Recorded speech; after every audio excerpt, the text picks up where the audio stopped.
I've experienced the girls asking for more up front as far as just stuff, bro. Like the regular girls that I may go on a date with, they'll ask me for an iPhone. I had this happen to me 3 times.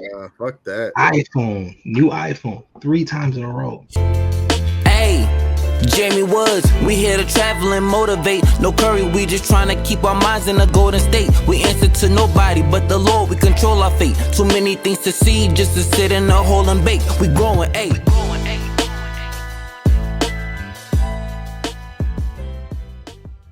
Yo, what's going on, guys? This is your boy Jamie Woods back at it with another fantastic interview. And guys, make sure to hit that subscribe button, the like button, that notification bell so you guys know when I'm dropping that heat.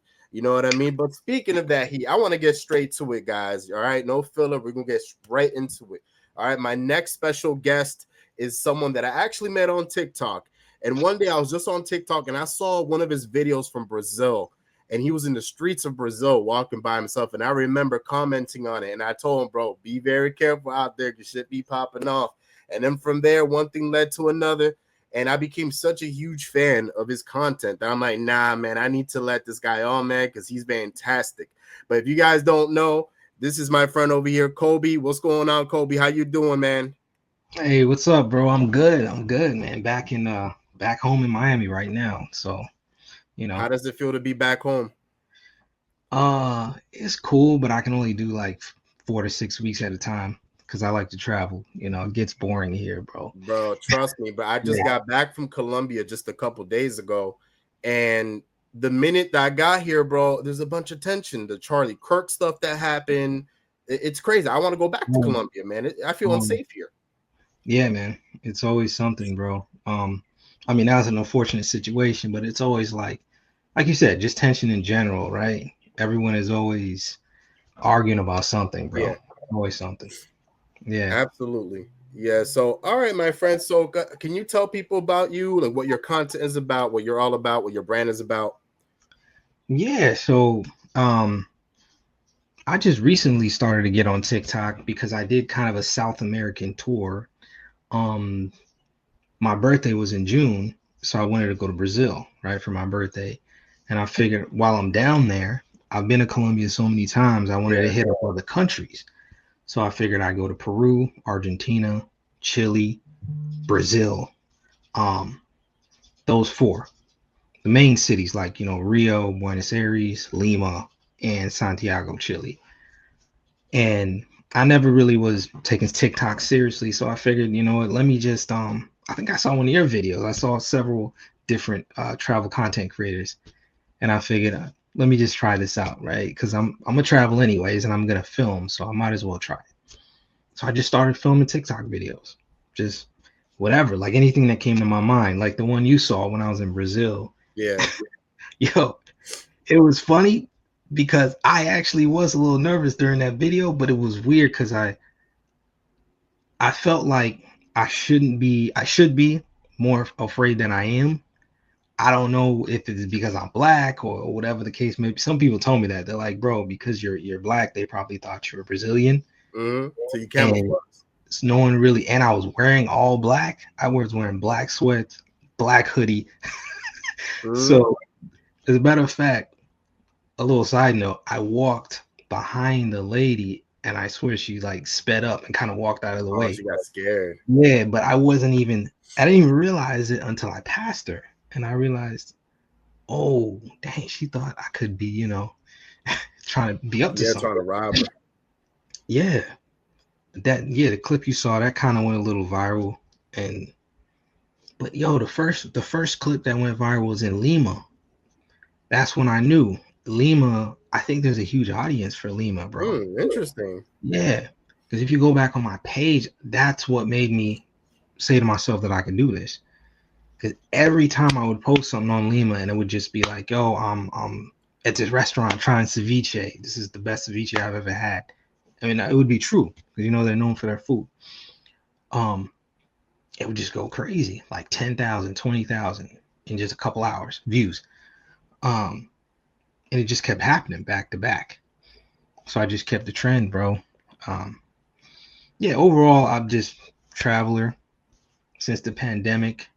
I think a lot of things got remote. Like I was in Los Angeles. This is really where I started. I was pursuing a career as an actor back in the day. Oh, nice. I'm still kind of in it, but things slowed down after the pandemic. Did a few shows, Dear Black, Dear White People on Netflix. Several different shows. You can see it in my link in my bio on TikTok. It'll take you to my IMDb page.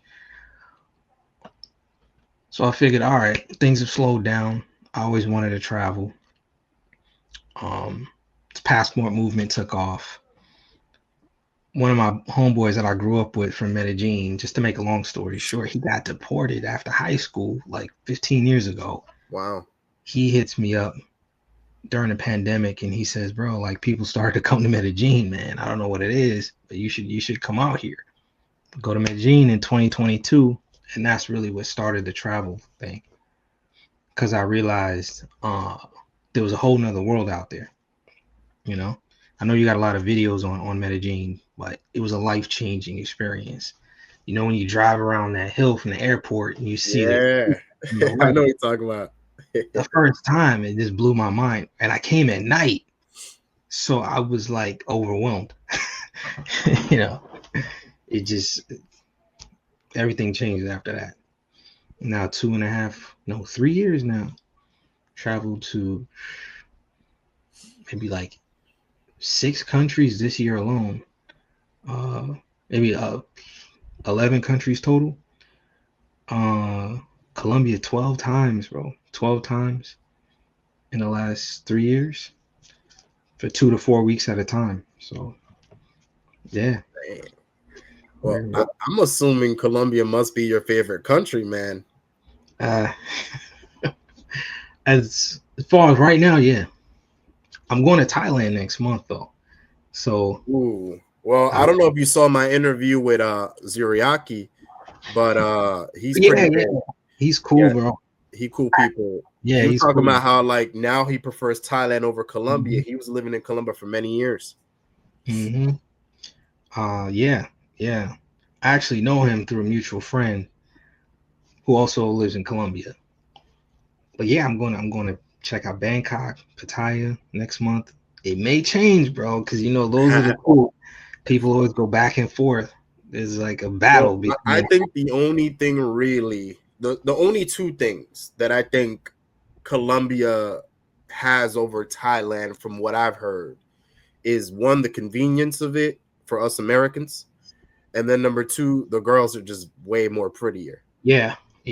That's just my opinion. I mean, I it could be different when I go to Thailand because I'm actually planning on going next year. So who knows? But I don't think it's gonna compete with Colombia, man. There's no way. No, and it's a lot further. But see, for me, I love Thai food, so I know that's gonna be a big thing. I heard the food there is very good, and it's just so many different things to do in Thailand. Plus the prices. So it's cheap. $5 massages. Yo, Colombia, I don't know about you, man, but when I just got back from Medellin recently, just a couple days ago, and I was thinking to myself, damn, Colombia, like Medellin specifically, it got very expensive. Like it's not the way it was last year when I went. I haven't been there in 2 years, bro. I've been to Cartagena a bunch of times. All the other cities, basically, Cali, Barranquilla, Santa Marta. But Medellin, I haven't been in 2 years. But I'm hearing the prices are getting crazy, bro. Yeah, it's like Miami prices now.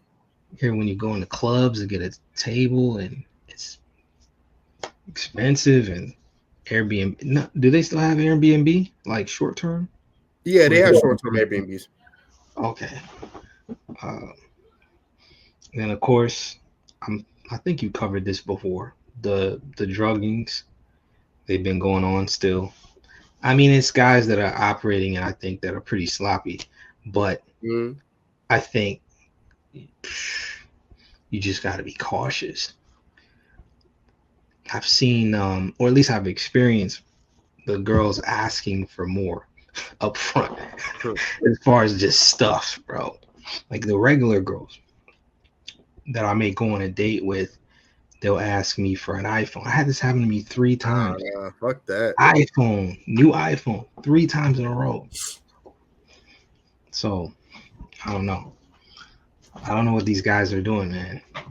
No, I just think the problem is these guys are ruining it for the rest of us because they just give these girls what they want. And so then when they're dealing with guys like us, they think they can just come to us and ask for whatever because they're used to getting it from the other guys. And I have to tell them, like, nah, fam, like, I just met you. I'm not gonna give you no iPhone. You know how expensive that is? Like, I'm gonna give you no fucking iPhone for what? Like, and you could be talking to 20 other guys. Like, I heard this story about this girl that because this is a scam that goes on in Colombia where you'll be talking to a girl and you think like this girl's just talking to you and she's asking you for things, for money, for an iPhone, for whatever, for resources. And then come to find out a year later, 2 years later, whenever you find out this girl's been talking to 20 other guys on top of that. So now if you do the math, this girl's it's a whole business. Yeah. But it's spreading to other cities. Yeah. This is happening. Starting to catch on. Right, even from Barranquilla. Barranquilla is like nobody really goes there like that, you know. I mean, it's cool for Carnival. Carnival is pretty good there. It's not like Brazil, but it's every February or March. But anyways, I had a girl I was talking to asked me for money, told me that, you know, her mother's in a hospital story, the usual. Yeah. Yeah, bro, it's that's the only thing. As much as I love Colombia, it has its pros and cons. You know, there's I feel like the exposure has kind of I don't want to say ruined it because it's still good, but it's made it like it's decreased the quality a bit. Unless you live there. Yeah. I mean, unless you live there and you know Spanish and you're kind of integrated in the culture, I think it can be a little bit different. Your experiences, I think, will be high quality. But you know, most guys, weekend warriors, come through for the weekend, don't know any words in Spanish. They just whatever. Let me say something about that, Koby, because I don't know how these weekend warriors do it. Because, and I'm gonna say this because when I got there recently to Medellin, and you know what I'm talking about, that immigration line, that line of immigration, bro. I was there for 4 freaking hours. My whole afternoon was basically and I'm thinking to myself, how are these weekend warriors doing it, bro? You come in here just for 2-3 days, and the whole of the first day you're there, you're spending it in the line. Wow.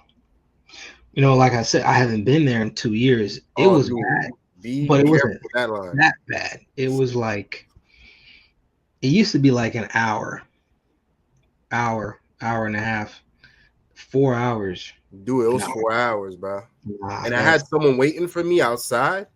What? And I felt so bad for them, bro. I was like, bro, you could leave if you want. You don't gotta wait for me. He ended up staying the entirety of the 4 hours. Wow. Yeah, I was like, bro, you a trooper for that. Like, I owe you big time. I owe you some food. I owe you something, bro, because 4 hours. Yeah, bro. Yeah, that line is no joke, bro. I'm telling you right now, when you go back over there, just be prepared for that line. Like, you better go. I think the best time to get to Medellin would be early in the morning or like overnight or something. But if you go like peak hour, like in the afternoon, you're fucked. You're going to be there for 4 hours. I was thinking about going for New Year's. Yeah, go like get there like super early in the morning, man. That way you beat that line, because if you get there midday, you're gonna be stuck there. And I feel like that line gets longer and longer and longer by the year, because more people are getting hit to Medellin. Think it's ever gonna be American prices? I think it's headed there, bro. Because I went out with my girl over there, and we went to Maluma's restaurant, and you know. Like, I remember even last year when I went out to like a fine dining spot, it'd probably be like $50-$60, you know, more or less. So I went to Maluma's restaurant this time around with my girl out there, and that shit ended up being over $100. I'm like, damn, this is like American prices. I might as well have just stayed in America. And then to make matters worse, Koby, the food wasn't even that good. The food is hit or miss in Medellin, in my opinion. Wow. It's hit or miss. Is Maluma's the one with the view? Like, has the pool? Or It's different? called Casa Eterna. That's the one I'm talking about. Yeah, it's Casa Eterna. I didn't see Okay. the pool, but like it was raining that night. But it was really nice. But I don't think I'll ever go back just because the food quality wasn't the best.